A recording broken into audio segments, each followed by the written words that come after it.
The Pratzer hill, in the same spot where he had fallen with the flagstaff in his hand, lay Prince Andrei Bolkonsky, his life-blood oozing away, and unconsciously groaning, with light, pitiful groans, like an ailing child.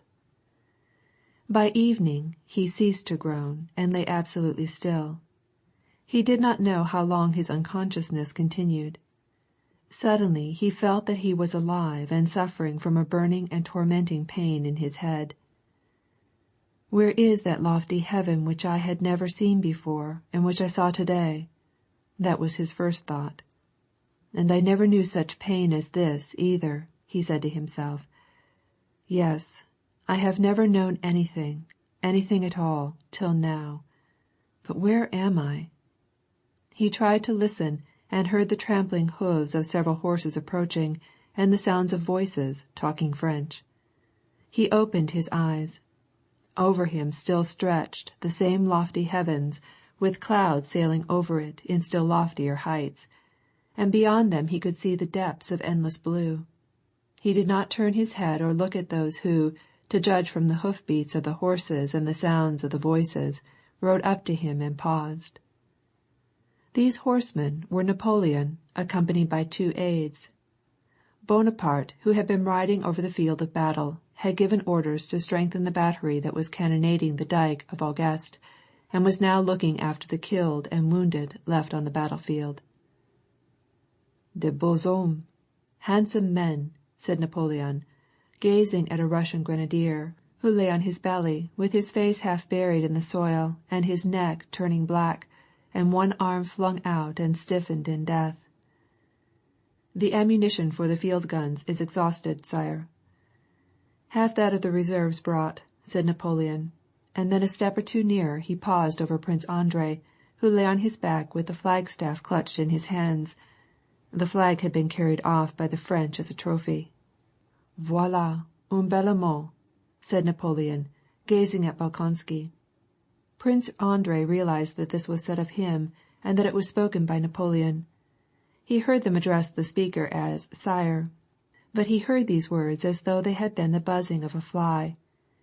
He was not only not interested in them, but they made no impression upon him, and he immediately forgot them. His head throbbed as with fire. He felt that his life-blood was ebbing, and he still saw far above him the distant, eternal heavens. He knew that this was Napoleon, his hero, but at this moment Napoleon seemed to him merely a small, insignificant man in comparison with that lofty, infinite heaven with the clouds flying over it. It was a matter of utter indifference to him who stood looking down upon him or what was said about him at that moment.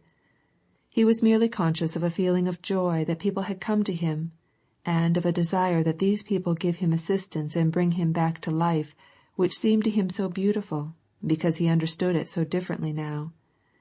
He collected all his strength to move and make some sound. He managed to move his legs slightly, and uttered a weak, feeble, sickly moan that stirred pity even in himself. "Ah, he is alive," said Napoleon.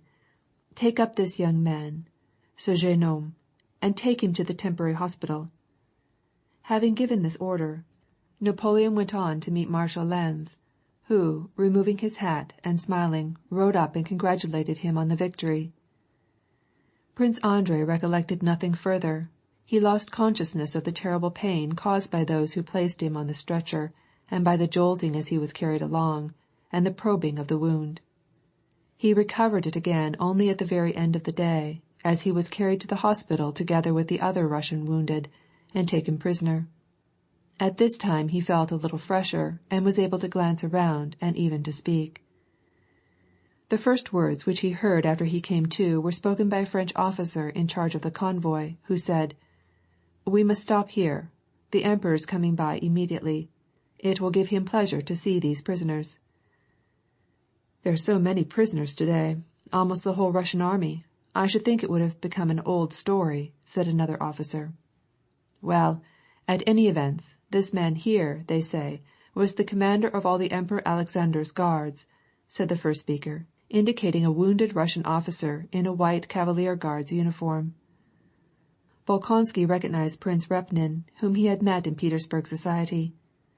Next him was a youth of 19, an officer of the Cavalier Guard, also wounded. Bonaparte, coming up at a gallop, reined in his horse. "Who is the chief officer here?" he asked, looking at the wounded. They pointed to Colonel Prince Repton. "Were you the commander of the Emperor Alexander's Horse Guard regiment?" asked Napoleon. "I commanded a squadron," replied Repton. "Your regiment did its duty with honor," remarked Napoleon. "Praise from a great commander is the highest reward that a soldier can have," said Repton. "It is with pleasure that I give it to you," replied Napoleon. "Who is this young man next you?" Prince Repton named Lieutenant Zuchtelin. Napoleon glanced at him and said with a smile, "Il est venu, bien jeune de faute et nous, very young to oppose us." "Youth does not prevent one from being brave," replied Zuchtelin in a broken voice. "A beautiful answer," said Napoleon. "Young men, you will get on in the world." Prince Andrei, who had been placed also in the front rank, under the eyes of the Emperor, so as to swell the number of those who had been taken prisoner, naturally attracted his attention. Napoleon evidently remembered having seen him on the field, and turning to him he used exactly the same expression, "young man," as when Bolkonsky had the first time come under his notice. "Et vous, jeune homme?" "Well, and you, young man?" said he, addressing him. "How do you feel, mon brave?" Although 5 minutes before this Prince Andrei had been able to say a few words to the soldiers who were bearing him, he now fixed his eyes directly on Napoleon, but had nothing to say. To him at this moment all the interests occupying Napoleon seemed so petty, his former hero himself, with his small vanity and delight in the victory, seemed so sordid in comparison with that high, true, and just heaven which he had seen and learned to understand, and that was why he could not answer him. Yes, and everything seemed to him so profitless and insignificant in comparison with that stern and majestic train of thought induced in his mind by his lapsing strength, as his life-blood ebbed away, by his suffering and the near expectation of death. As Prince Andrei looked into Napoleon's eyes, he thought of the insignificance of majesty, of the insignificance of life, the meaning of which no one could understand, and of the still greater insignificance of death, the thought of which no one could among men understand or explain. The Emperor, without waiting for any answer, turned away, and as he started to ride on, said to one of the officers, "Have these gentlemen looked after and conveyed to my bivouac. Have Dr. Larrey himself looked after their wounds. Au revoir, Prince Repton," and he touched the spurs to his horse and galloped away. His face was bright with self-satisfaction and happiness. The soldiers carrying Prince Andrei had taken from him the gold medallion which the Princess Maria had hung around her brother's neck, but when they saw the flattering way in which the Emperor treated the prisoners, they hastened to return the medallion. Prince Andrei did not see how or by whom the medallion was replaced, but he suddenly discovered on his chest, outside of his uniform, the little image attached to its slender golden chain. "It would be good," thought Prince Andrei, letting his eyes rest on the medallion which his sister had hung around his neck with so much feeling and reverence. "It would be good if everything were as clear and simple as it seems to the Princess Maria. How good it would be to know where to find help in this life, and what to expect after it, beyond the grave. How happy and composed I should be, if I could say now, 'Lord, have mercy on me.'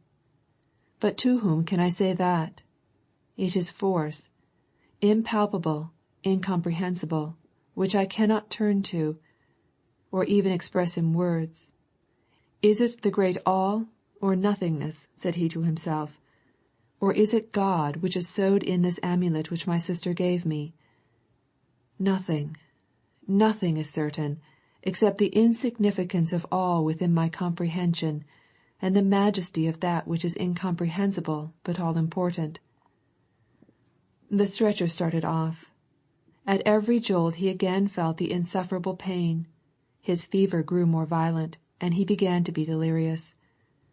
The dreams about his father, his wife, his sister, and his unborn son, and the feeling of tenderness which he had experienced on the night before the battle, the figure of the little insignificant Napoleon, and above all the lofty sky, formed the principal content of his feverish imaginations. He seemed to be living a quiet life amid calm, domestic happiness at Louisier-Goree. He was beginning to take delight in this blissful existence, when suddenly the little Napoleon appeared with his unsympathetic, shallow-minded face, expressing happiness at the unhappiness of others, and once more doubts began to arise and torment him, and only the skies seemed to promise healing balm.